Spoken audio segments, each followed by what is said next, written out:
Subscribe Tag TV YouTube channel and press the notification button.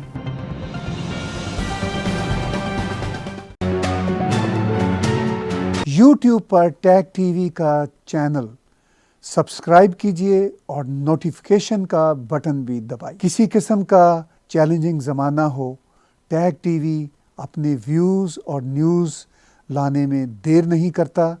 आपका तावन भी हमें चाहिए। टैग टीवी को अगर आप स्पॉन्सर्स कर सकें, आप इश्तहार दे सकें, तब भी हम आपके बहुत शुक्रगुजार होंगे। इस वक्त भारत और नेपाल के बीच टेंशन बढ़ती चली जा रही है। जो आज की खबर है उसके मुताबिक नेपाली पुलिस ने भारत और नेपाल के बॉर्डर पर फायरिंग की, कुछ नौजवान ज़ख्मी हुए और एक की हलाकत की भी इत्तला आ रही है। और इससे पहले हम देख रहे थे बहुत दिनों से भारत और चीन के मबैन टेंशन जो थी वो काफ़ी थी, लेकिन अब वो जो स्टैंड ऑफ था दोनों आर्मीज़ का, वो अब सुना है पीछे हटता चला जा रहा है। मेरे साथ बीजेपी मध्य प्रदेश के spokesperson doctor Gulrez Sheikh भाई जुड़े हुए हैं।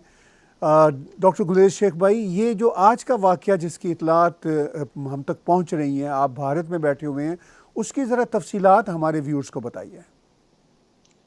नहीं, इंसिडेंस हुआ है, उनकी पुलिस की तरफ से गोली चली है और मैं इसको दूसरी दृष्टि से देखता हूं, क्योंकि अभी नेपाल में जो सरकार है वह बेसिकली माओवादी सरकार बैठी है और it is a kangaroo government, puppet government of People's Republic of China.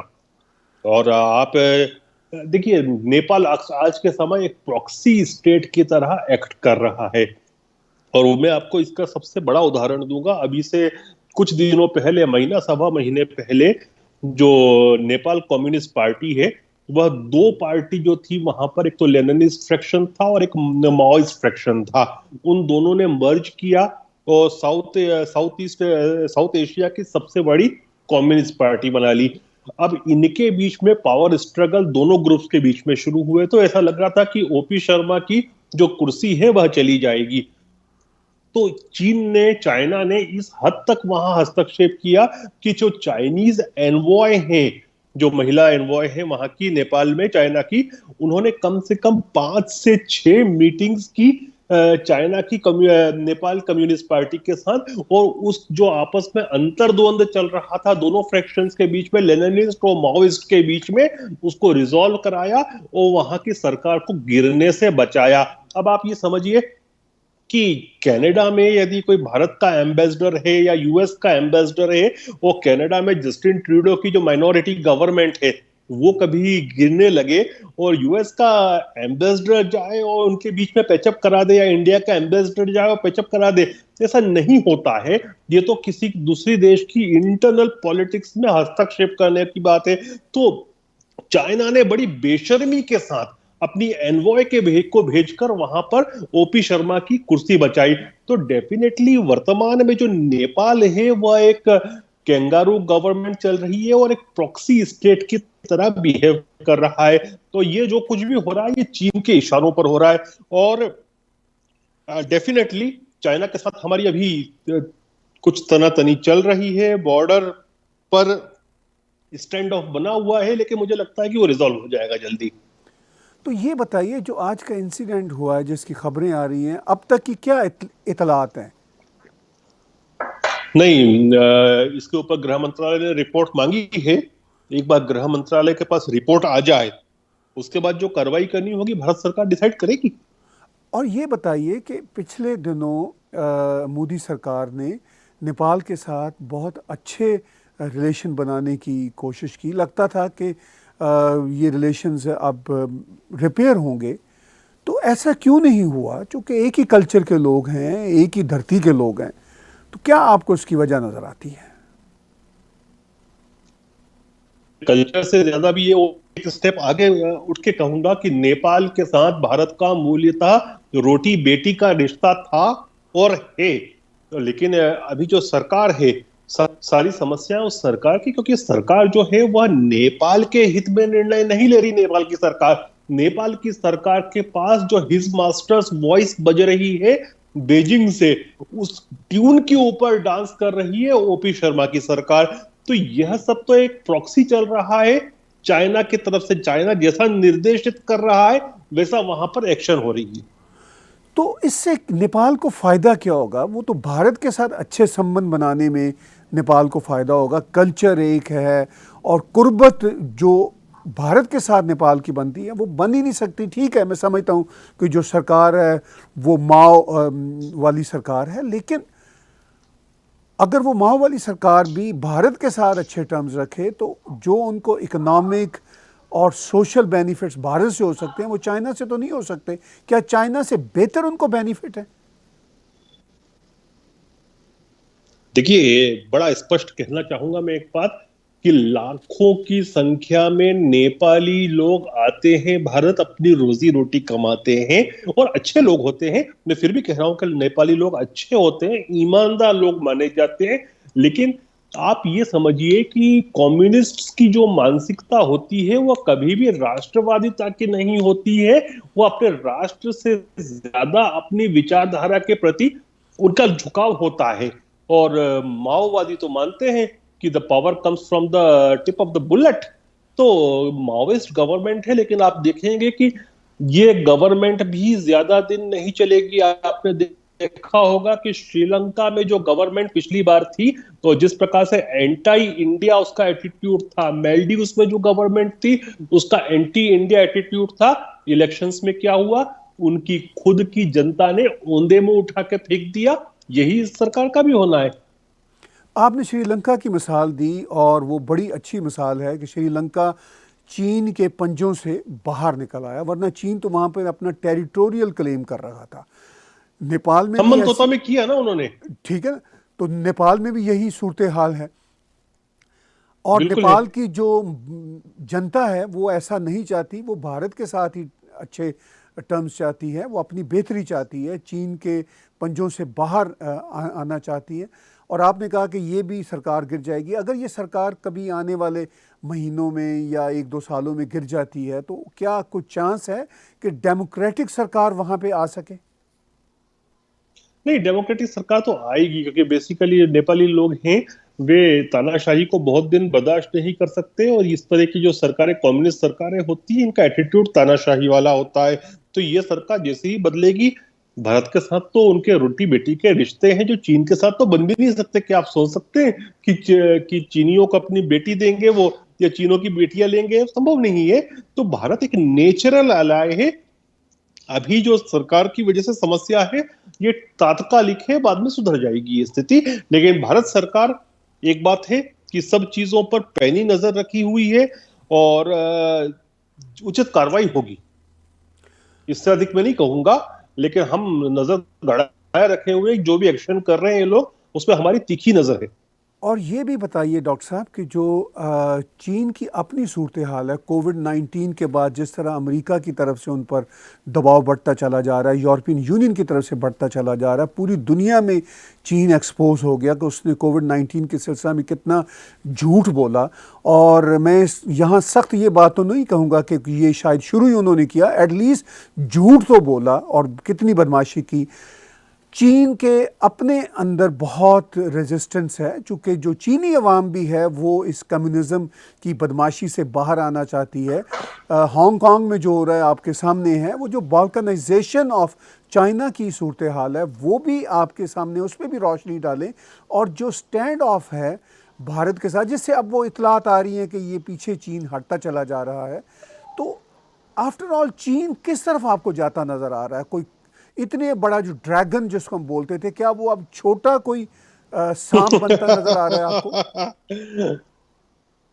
नहीं, देखिए क्या होता है भाई साहब, कि चीन के विषय में बहुत सारे मिथ हैं लोगों के। और जैसे कि पहले यूएसएसआर के विषय में हुआ करते थे, उसका कारण ये है कि आउटफ्लो ऑफ इंफॉर्मेशन, वहां पर जो आयरन कर्टन लगा रखा है उन्होंने, उसकी वजह से हो नहीं पाती है। तो लोग क्या सोचते हैं कि बड़ा होमोजीनियस बड़ा सारा कंट्री है, it is all red all happy, happy commie country. It is not the fact. Fact तो यह है कि ये जो चीनी ड्रैगन दिखती है उसका जो पेट है बड़ा कमजोर है। वो क्यों है कि आप चाइना की यदि आप मूल चाइना किसको कहेंगे? देखिए, मूल चाइना वह है जो 18 उनकी प्रोविंसेस हैं जिनमें हैन चाइनीज लोग का वास है। अब ये बात सच है कि चाइना की पॉपुलेशन का 90% जो भाग है वह हैन चाइनीज का है, लेकिन 90% जो भाग है उसकी टेरिटरी, जो उसकी मदरलैंड है, वो केवल 1/3 ऑफ चाइनीज एरिया है। जो 2/3 ऑफ लैंड मास है उसका, वो तो हैन चाइनीज का है ही नहीं। या तो फिर वो टर्किश मंगोल ओरिजिन के लोग हैं, या कोरियन ओरिजिन के हार्टलैंड है, या तिब्बती लोग हैं, या फिर मंगोल लोग हैं। अब मैं थोड़ा आपको, अगर मुझे आप समय दें तो मैं चाहूंगा कि चाइना की वास्तविकता जो लोग नहीं जानते हैं कि चाइना कैसा बाल्कनाइज होगा, और जो लोग ये सोचते हैं कि चाइना का बाल्कनाइजेशन नहीं हो सकता, वो थोड़ा सा 100 साल को समझ ले। पिछले 100 साल में 2 बार चाइना का बाल्कनाइजेशन हुआ। 1911 में जब जो इंपीरियल चाइना था जब वह गिरा, उसके बाद क्या हुआ कि ये क्विन डायनेस्टी के बाद तो एक बार स्प्लिंटराइजेशन हुआ, बाल्कनाइजेशन हुआ, और उसके बाद जब रिपब्लिकन्स वहां पर हारे कम्युनिस्ट से, तो जो सिविल वॉर हुई उसके बाद वापस से बाल्कनाइजेशन हुआ। तो जिस दिन कम्युनिस्ट पार्टी ऑफ चाइना जो गिरेगी उस दिन वापस से ये होना निश्चित है। अब चाइना क्या है? मूल चाइना की अगर आप पूछे तो मूल चाइना 18 प्रोविंसेस का बना है। आप कह सकते हैं जो ईस्टर्न बोर्ड है उसको आप बोल सकते हैं that is the heartland China, core China और मेनलैंड चाइना। ये 18 प्रोविंसेस कौन सी है?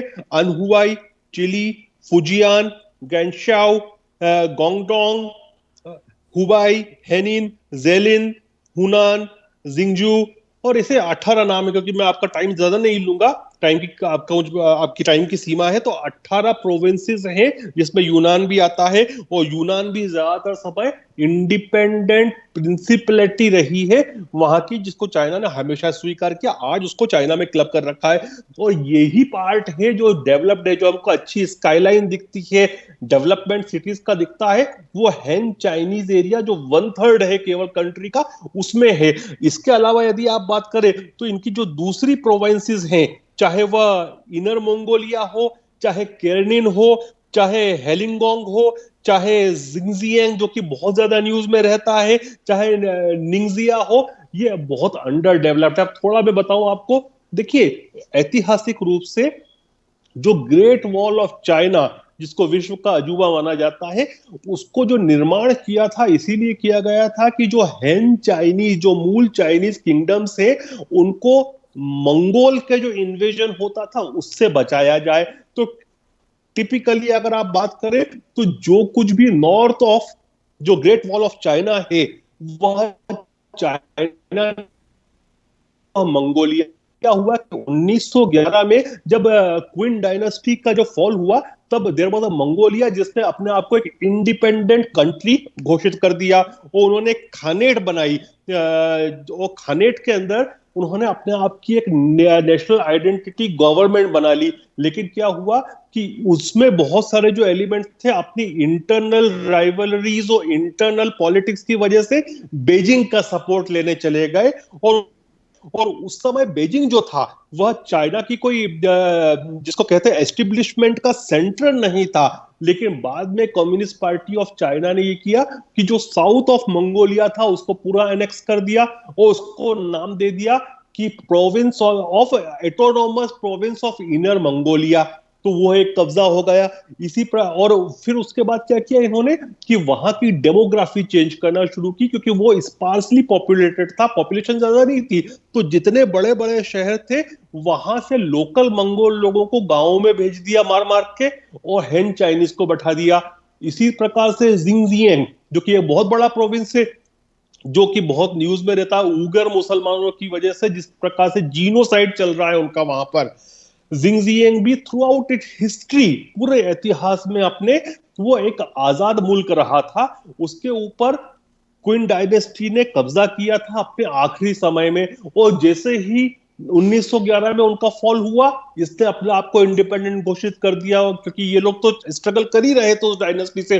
और इस क्वीन डायनेस्टी ने भी वही किया था उनके साथ जो कि आज कम्युनिस्ट पार्टी ऑफ चाइना कर रही है, कि change of demography in all the larger cities और पॉपुलेशन को रिप्रेस करना। तो उन्होंने इसको भी क्या किया, अपने कब्जे में लेकर माओ ने इसको भी ऑटोनोमस रीजन के नाम से किया। फिर आप बहुत बड़ा भूभाग जो इसका है तिब्बत का, तिब्बत की कहानी हम सब जानते हैं। चाइनीज इंपीरियलिज्म तो नहीं बोलेंगे, लेकिन एक्सपांशनिज्म की कहानी है। तिब्बत हमेशा एक अलग देश रहा। तिब्बत पे तो बाकायदा फोर्स के साथ माओ ने कब्जा किया, कम्युनिस्टों ने कब्जा किया, और उसके बाद क्या किया, इन्होंने उसको दो भाग में डिवाइड कर दिया। एक भाग तो वह जो चाइनीज हार्टलैंड के थोड़ा सा नजदीक था, और एक दूसरा वह जो लद्दाख के पास में था, जिसमें लासा भी है, जिसको तिब्बतियन गवर्नमेंट इन एग्जाइल जो हमारे धर्मशाला में है, वो अपने देश की फ्यूचर कैपिटल मानती है। अब आप थोड़ा ज्योग्राफी को देखें कि तिब्बत की नेचुरल ज्योग्राफिक अप्रोच जो है, वो चाहे उनका वो वाला भाग हो जो चाइनीज हार्टलैंड से लगता हो, या फिर लासा वाला एरिया हो, इसमें कहीं से भी चाइना की अप्रोच आसान नहीं है। जबकि आसान अप्रोच जो है तिब्बत की, जो ज्योग्राफिकली नेचुरली, बाद में उन्होंने रेलवेज बना दी, रोडवेज बना दिया, वो बात अलग है, वह है जो हमारा अक्साई चीन है, वहां से नेचुरल अप्रोच जाती है भारत की तरफ से। तो वो भाग ही कभी चीन का नहीं रहा हो। इसीलिए जो बुद्धिज्म गया भारत से नेचुरल ज्योग्राफिक रूट्स की वजह से तिब्बत में गया, और चीन के लोग मूल्यतः बुद्धिस्ट नहीं है, वो या तो टाओइज्म में विश्वास करते हैं या कॉन्फ्यूशियस में करते हैं। वो एक लंबा डिस्कशन है, किसी लोग करेंगे कि इन दोनों में अलग अलग क्या है। तो जो उनका बुद्धिस्ट भी हुए वो लोग तिब्बत वाले, वो भारत के इन्फ्लुएंस की वजह से हुए। और मैं रीसेंट हिस्ट्री में जा रहा हूं, पीछे नहीं जाता। जी, जी। जो जम्मू कश्मीर के महाराजा थे, उनके कई बार ये क्लेम होता था कि तिब्बत का एक बहुत बड़े सारे एरिया पर कि वह उनकी सल्तनत का पार्ट है जो चाइना ने कब्जा कर रखा है। तो महाराजा जो थे जम्मू कश्मीर के, वह भी उसके ऊपर क्लेम करते थे। ये बात ब्रिटिश इंडिया के समय है। यहां तक आप जिंगजियांग की बात करें तो मुगल कालीन भारत का जो जिंगजियांग से कॉन्टेक्ट था, वो उतना ज्यादा था जितना आज तक कभी भी चीन का नहीं हो पाया। फिर आप थोड़ा सा दूसरी तरफ जाते हैं, just north to the Korean peninsula. आप थोड़ा सा उसको ज्योग्राफी को इमेजिन करें, नॉर्थ कोरिया साउथ कोरिया के जस्ट ऊपर का जो भाग है, जिसको पहले मंचूरिया कहा जाता था। अब मंचूरिया को भी यदि हम डेमोग्राफी देखें, रेशियल डेमोग्राफी, तो या तो वहां पर जो लोग हैं वह मंगोल डोंगू लोग हैं, या फिर कोरियन ओरिजिन के लोग हैं। और वो हैन चाइनीज के लिए अधिकांश हिस्ट्री में नो गो एरिया था, क्योंकि इतने हॉस्टाइल थे वो लोग हैन चाइनीज के प्रति। अब सेकेंड वर्ल्ड वॉर में ये हुआ कि वहां पर पूरे मंचूरिया वाला जो एरिया था, उस पर जो कब्जा था वो जापान ने कर रखा था, इंपीरियल जापान ने। तो स्टालिन के लिए वह बैटलफील्ड था, तो उसका ज्यादातर पोर्शन जो था स्टालिन ने जीत के अपने कॉमरेड मित्र माओ को दे दिया, या फिर उस माओ की हेल्प करी कि उसको ऑक्यूपाई कर ले। इस तरह से मंचूरिया आया। हांगकांग हम सब देखते हैं। हांगकांग के साथ एक ये बात जरूर है कि हांगकांग की 90% पॉपुलेशन जो है वह हैन चाइनीज मूल की है, लेकिन चूंकि वो ब्रिटिश कॉलोनी रही, उन्होंने फ्रीडम टेस्ट कर ली है, तो they are struggling for their freedom rights. तो ये चीन का जो बेल्कनाइजेशन है ना, ये बहुत दूर की बात नहीं है। 100 साल में ज्यादातर दुनिया के जो देश है उनके नक्शे बदल जाते हैं, सिवाय वह कंट्री बचती हैं जो लिबरल वैल्यूज के साथ, डेमोक्रेटिक वैल्यूज के साथ चलती हैं। तो हो सकता है कि इन अनदर 1 डेकेड और 2 डेकेड जैसे ही कम्युनिस्ट रेजिम का फॉल होता है, तो वापस बाल्कनाइजेशन होगा। और ये इस तरह के जो अथॉरिटेरियन स्टेट्स होते हैं, they don't have the luxury कि एक अनपॉपुलर गवर्नमेंट है वो वोटिंग से चेंज हो जाए। वैसा नहीं होता। इनमें तो ये होता है कि जो स्टेट है और स्टेट मैकेनिज्म मशीनरी है, पूरी की पूरी अपने खुद के वजन से भड़बड़ा के गिरती है, जैसा हमने यूएसएसआर में देखा। और इतने सारे स्प्लिंटर्स निकले, वही चाइना में होना है। आपने चाइना की बाल्कनाइजेशन के जो पोटेंशियल पॉसिबिलिटीज़ हैं उस पर बड़ी अच्छी बातचीत की, बड़ी अच्छी रिसर्च कर रखी है आपने। आखिर में हमें ये बताइए कि ये जो बाल्कनाइजेशन आप एंटिसिपेट कर सकते हैं, अगर चाइना इसी रास्ते पर चलता रहा, टोटलिटेरियन रास्ते पे, तो ये तो 1-2 डेकेड्स में कोई ऐसी पॉसिबिलिटी हो सकती है। लेकिन इस वक्त जो सूरत हाल है कोविड-19 के बाद, जो दुनिया का चाइना पर प्रेशर बढ़ता जा रहा है, उसमें भारत की तरफ बहुत सारी इंडस्ट्री आ रही है। भारत को इसका कितना बेनिफिट होगा? यानी दुनिया ने अब सीख लिया, जान लिया कि चाइना की इकॉनमी जो है वो कितना बड़ा बबल है और कितना बड़ा फ्रॉड है। तो भारत को इसका फ़ायदा कितना हो सकता है? भारत इसको कैपिटलाइज कितना कर सकता है? इस पे आखिर में रोशनी डालिए। भारत को इस जो स्थिति है उसका दोनों रूप से लाभ, हमको आर्थिक लाभ भी मिलना है और हमको हमको सामरिक लाभ भी मिलेगा। आर्थिक लाभ तो जो बहुत सारी कंपनीज हैं जो चीन को छोड़कर निकलना चाहती हैं, उनके लिए एक भारत में, और जहां तक सामरिक लाभ का विषय है, जिस प्रकार से क्वाड का एक्सपांशन हो रहा है, अभी आपको पता होगा कि देखिए, क्वाड का थोड़ा बता दूं मैं आपको कि क्वाड जो है ये 4 देशों का समूह है, जिसमें यूनाइटेड स्टेट्स है, भारत है, जापान है और ऑस्ट्रेलिया है। और ये इंडो पैसिफिक के में जो विशेषकर चीन का प्रभाव है उसको रोकने के लिए यही एक टूल है दुनिया के सामने। अभी आपने देखा होगा कि हमारे जो एग्रीमेंट्स हुए हैं ऑस्ट्रेलिया के साथ कि हम एक दूसरे के बेसिस का उपयोग कर सकते हैं, और ऑस्ट्रेलिया और भारत, यदि आप देखें तो पैसे इंडो पैसिफिक के 2 ऐसे छोर हैं कि हम बहुत कुछ कर सकते हैं। Sky is the limit. दूसरी चीज आपको भी पता होगा कि जो हमारा अंडमान निकोबार आइलैंड है, उससे कुछ ही नॉटिकल माइल्स की दूरी पर मलक्का स्ट्रेट आती है। अब मलक्का स्ट्रेट इतनी सकड़ी है कि एक तरफ से देखिए कोको आइलैंड है और क्रिसमस आइलैंड है एक तरफ जो ऑस्ट्रेलिया का है, दूसरी तरफ हमारा अंडमान निकोबार का आइलैंड है। यदि ऑस्ट्रेलियन नेवी समय पड़ने पर और इंडियन नेवी ब्लॉकेज कर दे तो चीन का 90% जो ऑयल और रेवेन्यूज हैं, जो उनके कारखाने चलाते हैं और एक्सपोर्ट होता है, वो ब्लॉक हो जाएगा और चाइना कुछ नहीं कर सकता उस स्थिति में। दूसरा, आप ये भी देखिए कि चाइना के अभी सबसे रिलेशन खराब है। कुछ दिनों पहले उन्होंने वियतनाम की एक बोट को उनके शिप में टक्कर मार के डुबो दिया। उसके कुछ दिन पहले फिलीपींस की जो बोट थी उसके ऊपर उन्होंने लेजर टारगेट मार्क किया। जापान के साथ जो साउथ चाइना सी में विवादित आइलैंड्स हैं वहां पर उन्होंने चेज किया जापानीज फिशिंग बोट्स को। मलेशिया के भी एक इन्होंने बोट डुबाई है। तो चाइना के रिलेशन सबके साथ खराब हैं। और साउथ कोरिया जो है, आप देखिए कि नॉर्थ कोरिया ने अभी उसके साथ कम्युनिकेशन ब्रेक कर दिया। डेफिनेटली यह भी चाइना के प्रभाव में हुआ है। और मैं आपको दूसरी बात और बोलता हूं जिसके विषय में ज्यादा तो लोग बात नहीं कर रहे। जिस प्रकार से इन्होंने कोरोना वायरस को टैकल किया, बातों को छुपाई और पूरी दुनिया को संक्रमित कर दिया, उस बात से दिमाग डाइवर्ट करने के लिए चीन अपने क्षेत्र में, साउथ चाइना सी में, एशिया में हर देश से लड़ रहा है ताकि दुनिया का जो ध्यान है वह दूसरी चीजों में डाइवर्ट हो जाए। ये चीन को बहुत भारी पड़ेगा। बहुत बहुत शुक्रिया डॉक्टर गुलेर शेख भाई, आपने बड़ी सैर हासिल गुफ्तगू की, बहुत अच्छे तौर से हमें और हमारे व्यूअर्स को सिचुएशन के बारे में बताया। आज का बिला तकल्लुफ़ तजिया प्रिसाइजली नेपाल भारत चाइना भारत के रिलेशनशिप पर देखने और सुनने का बहुत शुक्रिया। YouTube पर टैग टीवी का चैनल सब्सक्राइब कीजिए और नोटिफिकेशन का बटन भी दबाइए। किसी किस्म का चैलेंजिंग ज़माना हो, टैग टीवी अपने व्यूज़ और न्यूज़ लाने में देर नहीं करता। आपका तावन भी हमें चाहिए। टैग टीवी को अगर आप स्पॉन्सर्स कर सकें, आप इश्तहार दे सकें, तब भी हम आपके बहुत शुक्रगुजार होंगे।